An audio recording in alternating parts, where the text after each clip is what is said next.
Welcome to today's episode of Black Belt Startup with Tariffs. Thank you for tuning in.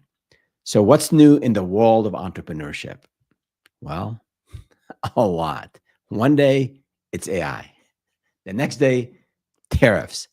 The day after that, some new disruption. Headlines change fast, but here's what doesn't. Every disruption hides a business opportunity. And that's what I want to cover today. My three-step methodology to help you spot opportunities in your vertical, in your sector, among these disruptions that we're seeing, so that you can respond fast and then you can turn the shove into momentum. Now, before we get into the how, into this three-step framework to spot opportunities and then leverage the skills that you have to have an offer and start and grow a consulting and a services business. Let me start with this story. I still remember that morning 7 years ago. Our business at the time at Enor, our analytics company, the business was booming. We were landing Fortune 500 clients. We had an amazing team of 45 A players. They were thriving. The margins were very strong. We were giving out generous bonuses. We were adding a long list of benefits to take care of our team. And life was good.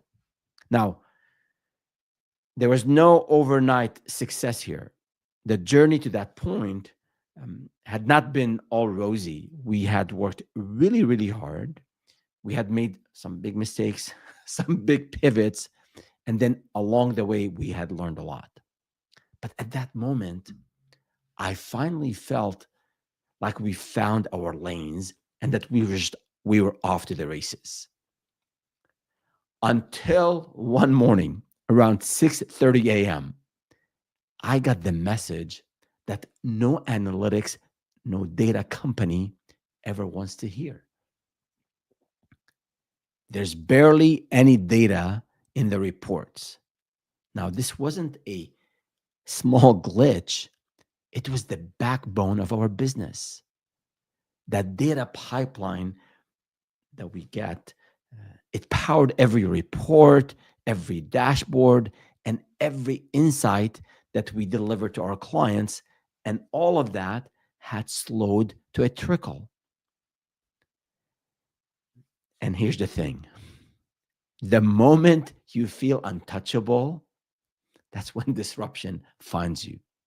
And the reason for that disruption was that the same morning, some new data collection rules dropped. Now, we were fully aware of the data privacy regulations emerging in Europe and in our industry, but we didn't know that some of our clients would lose 80%, 80% of their data. It was like running a restaurant and then walking into the kitchen to find it completely empty, no ingredients to cook with, and no meals to serve. And without the raw materials, in our case, data, everything downstream stops. In the back of my mind, actually at the forefront of my mind, these are the scary thoughts that were running through. Would we collapse? Would I have to lay off people? Could I, the principal consultant, the author of a foundational book on analytics, could I deliver answers to clients who depended on us? And we had two choices: either join the online outrage at regulators and at big tech, or maybe lean in. We chose the latter. We studied every rule. We broke down this chaos into clarity, then taught it. We ran executive workshops. We published case studies, white papers, and launched services the new rules now demanded. The surprise? We didn't just survive, we actually thrived. We became the go-to partner in the storm. Our clients trusted us more than ever because we were proactive. We shared with them, especially those who were not impacted right away. We shared with them what we can, how we can do, how we can help them manage this chaos. And my team had to upskill, and they sure did. They had to be creative, and they sure did. And they got extremely creative, and they delivered solutions that I didn't think were possible in those early days of panic. And that period was my 5 second moment where fear flipped into action. And today, that's what I want to share with you, this mindset of turning these, of leveraging these shifts, of finding opportunities in these shifts. And I have a methodology that I built to spot these types of shifts early. It's not about predicting the future. No, when things in a lot of ways out of our control hit, how can we identify opportunities, how we can respond fast, and as I said earlier, how to turn the shove into momentum. This way, you're equipped to do the same for yourself, for your business, ahead of and during disruptions in your industry. And these are not disruptions. Let's call them invitations. Invitations for us to grow, to potentially start a business, and if you already have one, to grow it. And I'll use tariffs as a case study, as an example, since the tariff headlines are rushing at us now. All right, so just quickly here before we dive in, a couple of housekeeping items. Whether you are watching or listening live or tuning in later, I'd love to hear from you. I want to know about the challenges that you are going through as a business owner or as someone who wants to get into entrepreneurship. I want to know about if you're hitting some dead ends, if you are not sure what to do next, you have an idea, you're not sure how to vet it, or maybe you started and you're not sure how to market, how to sell, or maybe you've sold and you're not sure how to deliver the service. Email me at Ferris@startupwithferris.com. Ferris spelled Feras, like my first name. Or you can go and comment on any of the platforms where you see my content here, on YouTube, on LinkedIn, on Instagram, on Facebook, on X. Let me know the questions that are going through your mind, the challenges. And if it's something very personal, you don't feel comfortable sharing this publicly, email me. I get these emails. My team does not look at my own personal email, and I treat this information with care and confidence and confidentiality, so I don't share this with others. So let me know if you are running into issues in starting a business, or if you started and you're already struggling. My goal, my mission is to help you pivot your skills into a sustainable, profitable business. I've done it. This is my 7th venture now. I've done it, and I've grown a couple of businesses to 7 figures and 1 to 8 figures, and exited that business and took care of our team along the way and learned a lot. All this gray hair, half of it from having teenagers and half of it from having startups. So I want to share. My mission is to share what I've learned from my own experiences, and also from the experiences of others, and help you get to your destination faster, hopefully with less gray hair. All right. So that is number one in terms of some of the administrative items. The second item is that every other Thursday, I have this live stream, and then I cover a topic, a business topic related to entrepreneurship, and then I answer the questions that we get from the community. So again, let me know if you have a specific question, I'll address it. And then starting the 27th of August, we will be shifting the time of this live stream a couple hours earlier. So we will start at 1 p.m. Pacific, 4 p.m. Eastern.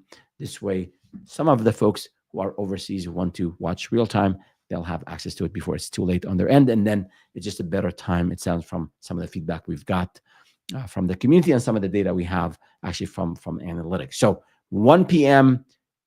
Pacific, 4 p.m. Eastern, every other Thursday, starting the 27th of August. And again, don't hesitate to email me a question. And here, if you're with us live, do let me know about your experience in pivoting and taking taking advantage of these shifts and turning those what look like challenges into opportunities. All right, enough on the administrative part. Let's go to what's hiding behind the headlines. So, sweeping US tariffs are against multiple trading partners came into effect, right? And the ripple effect is there. It's through the global economy. It's impacting companies, supply chains, and also end consumers. You and I are likely to be impacted. Now, supporters see them as a way to fix trade and boost domestic manufacturing, and critics warn of economic fallout. Now, I'm not I'm not going to get into the politics of it. I'm happy to do so over coffee or on a Zoom call, but and um, I'm not an expert in tariffs, but what I have some expertise in and a track record of highlighting how we turn this situation into something of value to people who want to have their own businesses and to start a consulting business. Because most people they read the headlines or these headlines and they grumble and they move on. And I agree, these changes are significant. They will impact the livelihoods of many, and governments, big tech, in my opinion, and other responsible parties have a duty to act in the public interest. And of course, again, these macro shifts and these macro changes like tariffs and other regulations, or maybe new technologies like AI, will hit the livelihoods hard. But at the end of the day, as an entrepreneur or as a want to be entrepreneur, your future is your responsibility. You have agency, you have control over how you respond to these things. So I don't want you to whine and grumble, although you might be hit hard depending on where you're living, depending on what industry you're in. I get it, I understand. I went through a whole lot of hard time when I started my very first business. I depleted my savings in my 401k to survive. So I understand hardship, but at the end of the day, we have agency. And these shifts, often from a business perspective, these shifts often create pockets of new demand. And when there's demand, there is an opening for a consulting and a services business to step in. So the framework I have, there are three pillars to this framework. One is watching for the shifts, and I'll give you specific examples. Again, we're using tariffs as a case study, something that's very difficult for me to put my arms around. But I figured if I can decipher how you can get business out of this tariff situation, then you can apply it to your own industry in any other scenario. The methodology is what's important. The specific examples, again, are tariff related. But the number one pillar of this framework is watch for the shifts. The second pillar is how you tie your skills to the pain points or to the desires of your customers. And the third one is how you offer clarity in chaos. All right. So let's jump right into the first pillar. Watch for the shift. How to train your eye to spot the gap. So in this context of tariffs, when tariffs hit, companies don't calmly adjust, they scramble, they panic. So you have to watch for real problems for these companies, because for you, those are not just problems, they're unclaimed entry points for new consultants. So let's walk through some examples of pain points companies are going through. Companies are uh, experiencing increased cost of imported raw materials. That's one problem. There's a whole lot of disruption in supply chain from potentially overseas vendors. They're looking potentially, if I'm getting product and goods from overseas and there are tariffs on those products, maybe I'll look for domestic alternatives. Again, each one of these items are areas companies are looking into. They're evaluating, right? Maybe they have been for a while now. Uh, uh, Another part is compliance. Many companies haven't invested in tariff compliance. So, lack of tariff compliance knowledge is a real issue here. Another one, in terms of pricing, there's a whole lot of uncertainty in how they would price their products and their goods, and because they're not sure the impact of the supply chain disruptions and also the impact on the goods they're buying from other vendors. Potentially, there could be some decline in international sales. And then, uh, can they potentially adjust the way they structure their pricing and their invoices and their bills? Some items might be might be impacted by tariffs higher than other items. Um, in terms of relationship with vendors, we might have to find new vendors. So we need to have people who can find new vendors and also establish relationships with new vendors. From a cost saving perspective, a lot of companies are looking to find cost savings or cost optimizations in their operations. And then, last but not least, think of communicating all of that from a PR perspective, customer communication around price changes and potentially changes and impacts on delivery times and product releases. So these are this is a list of 10 pain points that companies that are impacted by tariffs are experiencing. This is not an exhaustive list. This is not a like a top tariff expert list, but it's something just from a quick search, from reading the headlines, from talking to people who are impacted, from following the industry news and having some Google alerts. These are things that pop up. So this is the one task. This is the first pillar, is to train your eye to identify these problems that companies are going through, especially when it's something that's time sensitive, it's sort of urgent. These are survival level type of questions and type of pain points. So if you train your eye to spot the gap, then you can turn this disruption into your advantage. Which brings me to the second pillar in the framework, and it's about tying your skills to the pain points or to the desires of these companies want to achieve. So, and I want to show you an example. Like for every scenario I mentioned, I'll share with you a skill that will address that pain point. And some of those skills are specialized, but there are raw skills that you might have with some education, with some learning, some practice. You can turn these raw skills into specialized skills that these companies will pay you handsomely for. So I don't want you to lead with, here's what I do. I want you to lead when you're talking to potential buyers, when you're putting the messaging on your website or on your social media post about what you offer.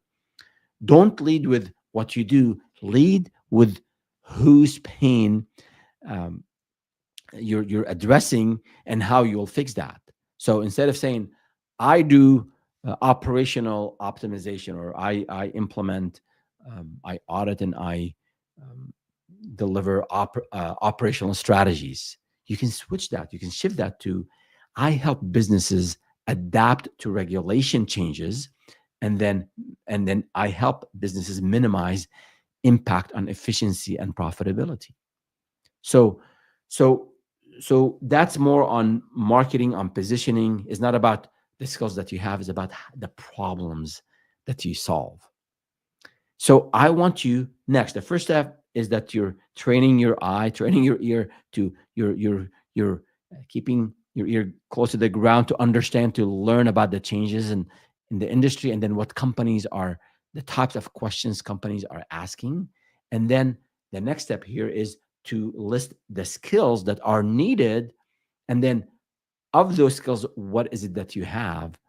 So this way you can develop the offer, which will be the third pillar of the framework we're covering today. So in terms of doing an inventory of the skills.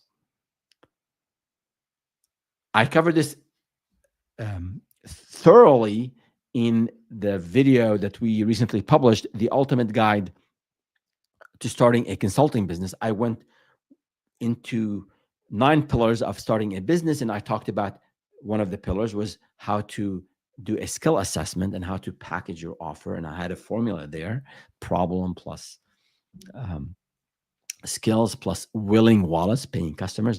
It gives you your offer. So if you haven't had a chance to check out that video, it's called The Ultimate Guide to Starting a Consulting Company. Check it out and go to the chapter where I talk about how you do an inventory of your skills: hard skills, technical skills, and then soft skills, communication, and those sort of listening skills, all that good stuff. But for now, back to our example, since we're using tariffs as a case study here, we want to look at. Let me see if I don't think I was hoping that I can share this on my screen, but I probably won't be able to share it on my screen. But let me see if I can just walk you through. So we look at an example, for example, in terms of, yeah, let me just, I have the first one we talked about, when companies are experiencing increased cost of imported raw materials. Okay, so what do companies need to do? What are they looking? What kind of skills they're looking for? Procurement, purchasing, and cost analysis. So that's a specialized skill you might not have. So what can you do instead? Well, procurement and cost analysis. Well, maybe you're good at say research, or maybe you're good with data analysis. You've done some work with a whole lot of work with Excel in the past, or whatever the case might be in your industry. uh, the industry specific knowledge might not be as important. If you have it, that's great. If not, that's no problem. Now, another one: supply chain disruption from overseas vendors. So that is one of the problems we pointed out. Now, what kind of specialized skills companies are looking for? Well, maybe they're looking for supply chain strategy and logistics, someone who has that experience. You don't have that experience. Like, what would be a raw skill that you can refine and hone in on so that you can offer a service? Well, if you know about logistics, if you're good with project coordination, um, if you're good luck with operations, I think that would be a skill that you can again refine. Let's go to another question and a pain point that companies have. They need to outsource. Um, they need to outsource and find domestic alternatives, right? So potentially, if you've done again some working with vendors or suppliers, or you're good at the research, because the companies need to look for people who know the industry and know how to find sources in that industry. So that would be a specialized skill that you can offer. Now, again, if you're good with communication, if you're good even with internal project management, if you're good with um, you've worked with a lot of vendors. Maybe you volunteered. You're like an event coordinator and a wedding planner, and you have to work with 10 vendors. Uh, I'm saying this jokingly, and in a way not. Like, if you have the core skill of research and working with a lot of suppliers, a lot of vendors, then that's something that is valuable. Add to it some industry knowledge, and then add to it learning a little bit more about tariffs, and then you can put all of that into an offer that companies would be interested in buying. So again, there's the thinking, the thought process here is what's important. um, let me go through a couple other examples. Let's say companies, one of the pain points we mentioned is lack of tariff compliance knowledge. So companies haven't had to deal with compliance for many years. So what do they do now? They're stuck. They have to do it. Well, can you have you done any compliance work? Have you done any work on I don't know. In the old days, there was like this whole ISO certification. Can you go on Coursera and get a certification um, on compliance in general? So again, that might be a very specialized knowledge that might take a bit long to uh, to acquire tariff compliance. But if you're good in terms of, if you're an attorney, of course, but maybe you're just good in legal, you understand legal contracts, you can decipher legal language, easily. That's a talent that you have. Again, you're good with research. You've done some sort of basics in terms of compliance, even if you're maybe um, again at a volunteer opportunity, you're maybe on a board of a nonprofit, or you are a volunteer and you have to comply with certain things. I know i'm on the board of the Red Cross Silicon Valley chapter, and I sometimes volunteer. I donate blood regularly, but I also volunteer, and sometimes you have to there's certain compliances, if you go into people's houses to implement, to install smoke alarms, certain things you should do, certain things you shouldn't do. So if you have any, and you like this kind of stuff, that legal reading and some basics of compliance, then maybe you can package this offer into helping companies with compliance. Again, this is a bit more specialized, so maybe you need more specialized knowledge. But think of other things. We talked about uncertainty when it comes to pricing because of, again, shifting of pricing and tariffs on the goods. So have you done work around pricing? Have you done things around maybe if you looked at sorry, here, my trying to make sure my, okay, cool, sorry about that. Always a technical glitch out of Silicon Valley. Give me just 1 second. I thought I had my notes. Yeah, in terms of a project, we talked about if you have to deal with a lot of vendors, if you're good with project management, if you are methodical, if you are good with Excel, with spreadsheets, all of these things will be helpful here.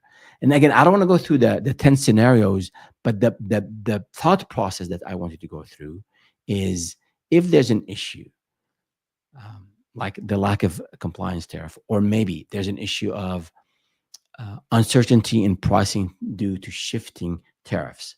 I gave you some specialized knowledge that is more likely required, and so that you can then offer a consulting. And then I gave you an example of some raw skills that you can build on to make to build that consulting company. And the last one, I would say, let's say the last example. Then I want to go to the third pillar, which is how you package your offer, and the offer that you want to introduce here.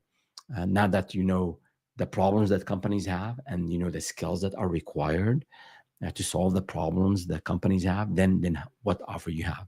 So I'll walk you through one last example here, and then we go to the third pillar. Let's say one of the concerns here is there's a decline in international sales. So the specialized skill would be maybe sales contingency. If you have sales consulting background, if you have done any international sales, export strategy. Again, these are specialized skills most of us might not have. But then what are some of the raw skills that would be applicable here? Well, if you look, for example, at any sort of sales you've done, maybe you've done sales in different regions. Maybe you're just good. You've done sales strategy when in a different, not in a tariff-related environment, when there were like technological changes, or maybe they were sometimes they're local changes in regulations, and you have local vendors have to comply due to some city or state level regulations. So again, find in your skill set assessment, find the raw skill, identify the raw skills that you have, and from there start looking at the problems that companies have, and then how you can refine and then improve the skills that you have to be a bit more specialized, and then you can offer yourself as a consultant for these problems that customers have. All right. So this is on. We covered the second framework. Now going into the third, sorry, the second pillar of the framework. Going into the third pillar of the framework, and let me make sure here, and that is on packaging your offer. And we go through the same exercise. See, at the end of the day, the offer. A lot of people think consulting requires 25 years of experience, requires an MBA, and requires a whole lot of expertise. Yes, as a consultant, you want to know more than your clients. You want to come in and offer some level of expertise, but you don't have to be this top-notch expert. A consultant is someone who can come in and solve a problem. And as long as you're a couple of steps ahead of the customer, you're offering value. Again, it's as this is especially if you're just starting out. Over time, I want you to be the go-to consultant in your field. I want you to be the most recognized consultant. That gives you a whole lot of positioning, brings a whole lot of business. I remember when we pivoted from digital marketing to SMBs to analytics, we stayed serving the SMB for a while. And then as we became more recognized in the industry, we had a blog, a leading blog at the time. Blogs were a big thing at the time. We became a Google certified partner. As we got more certifications and got to know our craft really well, we started to get a whole lot different breed of clients. We started to get the Fortune 1000 and then the Fortune 500 and then the Fortune 100. And we niched down and we became subject matter expert. Our consultants were speaking at conferences because we ended up because we invested a lot of time in learning and applying what we learned, and gradually moved from having these small projects, these $5,000 projects, to small businesses, to having projects that started at 25K, leading to six-figure project serving Fortune 500. So I don't want you to, if you're thinking of starting a business, a consulting business especially, please make a note of watching The Ultimate Guide to Starting a Consulting Business. I went into this concept. It was a 52-minute video. I think the longest video on the channel when it comes to videos, not live streams, because I went into a step-by-step guide on how to start a consulting business. And this episode is building on that framework, is focusing on identifying the idea, identifying the offer, mapping your skills to the needs that are out there in the industry. Okay, so that is all on getting all motivated to start a business. And again, check out that video. Now, in terms of the third pillar, and that is how to package your offer. And let me make sure that technology is cooperating, because it has not been. All right. Here we go. All right. So if we go back to the very, very first issue, and here's some of the potential offers. All right. You can package your services as cost impact assessment and mitigation plans. That would be one offer. Something else you can offer is, well, again, one day I'll figure out tech. You can do a workshop on supply chain diversification. Again, these require some knowledge. Some of that knowledge has to be specialized. But if you've done any work in the past, you have any skills that would enable you to offer this kind of training, companies are in need of it. Big companies, large companies might have a whole lot of resources, and they probably pivoted these resources in anticipation of these tariffs hitting home. But mid-sized companies, smaller companies that are impacted by tariffs don't have the resources. So that's your opportunity. So you can also, another offer here is domestic sourcing research, and then vendor matching. So that's another thing you can package. We talked about compliance. So if you have some compliance background in maybe another area, and you've learned a bit more about tariff, and you can decide, you can read these legal documents and decipher them. So your offer could be tariff compliance audit and advisory. So there could be an audit offer that you sell for $10,000, $20,000, and then you can provide compliance support. Let's say a retainer for the next 12 months, right? So these are ideas. The names might sound um, difficult. Like, for example, you can have, if you're into strategy and you've done strategy work in terms of pricing, strategy consulting, especially since customers have to, the prices will be impacted when the cost of goods is rising. Then companies are going to have to change their pricing. So they might be willing to take a hit on certain products and lower their pricing to maintain market share. And they might have to, then in other places, they might have to um, maintain certain margins, and then they have to charge higher. So all these are things that you can do. Another thing here, if you're going into other international markets or pivoting to domestic markets, so can you have a sales strategy plan, or a sales pivot plan? Other things you can do as well.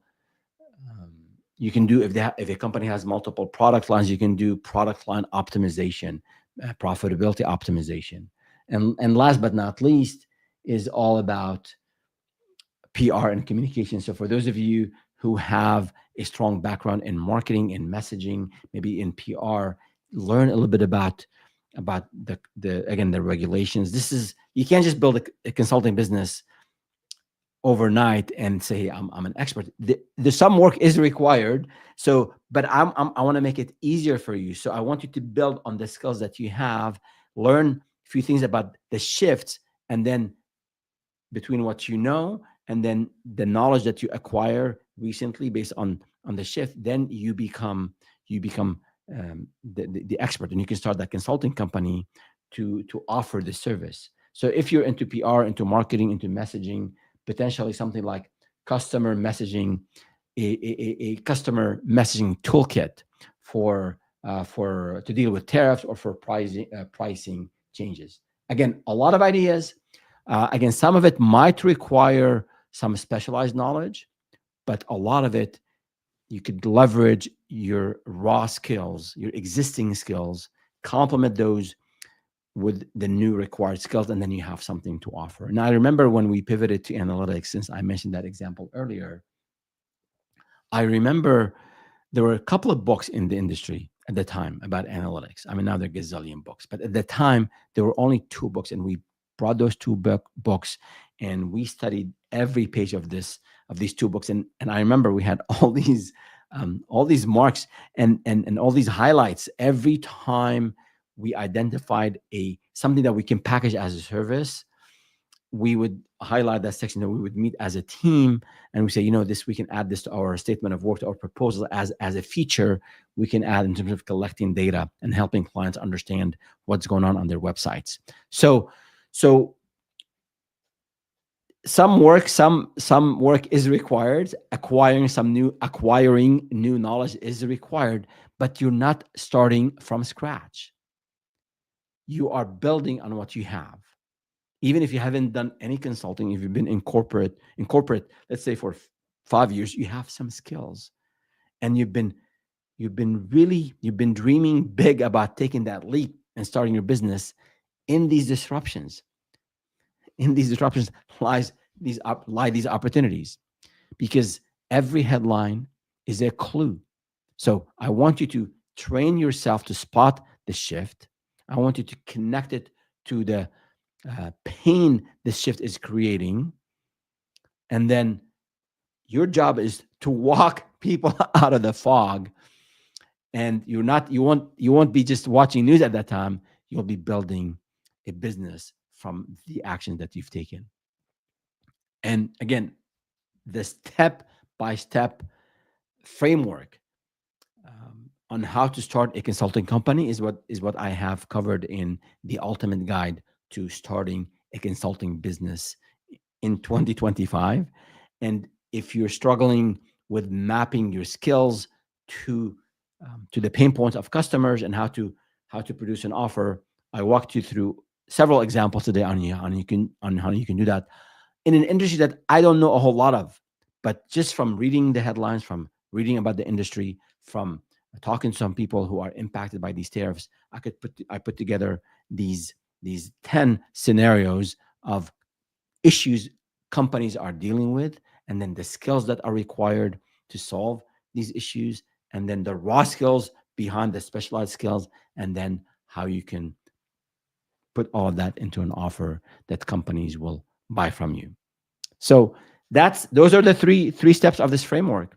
And the last note here before we wrap it up is part of entrepreneurship is to have this mindset of learning, this sense of curiosity, and that you have agency. So I look around me, I see what my competitors are doing, I see what the new regulations are, how they're impacting businesses. I see how technology shifts are also creating new opportunities or potentially eliminating some jobs. I see opportunities to upskill. I see opportunities to master some of these new skills. And I know it's hard because as an entrepreneur, you're trying to market, you're trying to sell, you're trying to deliver, you're trying to understand all of that. But if you don't learn new skills, no matter how accomplished you are, if you're not aware and keeping a close eye on the changes around you in your industry, then you might wake up one day and lose a whole lot of your clients. Or maybe it might happen gradually as competitors are becoming more efficient, are becoming more competent, are offering more services, more scope for less money because they can do things more efficiently. So you can stay ahead of everyone else if you put the time to learn new skills, keep an eye on what's going on in the industry, and then always finding ways to stand out, always finding ways to be the consultant that can solve problems, and then revenue will follow, and hopefully more customers will follow, and then profitability will follow, and you'll be doing really well. So before we wrap it up, if you have any questions, email me at Faras@startupwithfaras.com. Faras is spelled Feras. And also, don't forget to sign up for our newsletter. I have a weekly newsletter called Black Belt Startup, where I share a lot of these thoughts, a lot of these comments, and then also I answer questions from the community, and then I share resources to help you start and grow your business. And you can connect with me on LinkedIn. Love for you if you're finding this content useful. Click on the like button, share this video, and then leave us a comment on questions that you have, or what else I missed that you might be in need of, or what other topics you'd like me to cover in upcoming live streams. Thank you so much, and see you next time.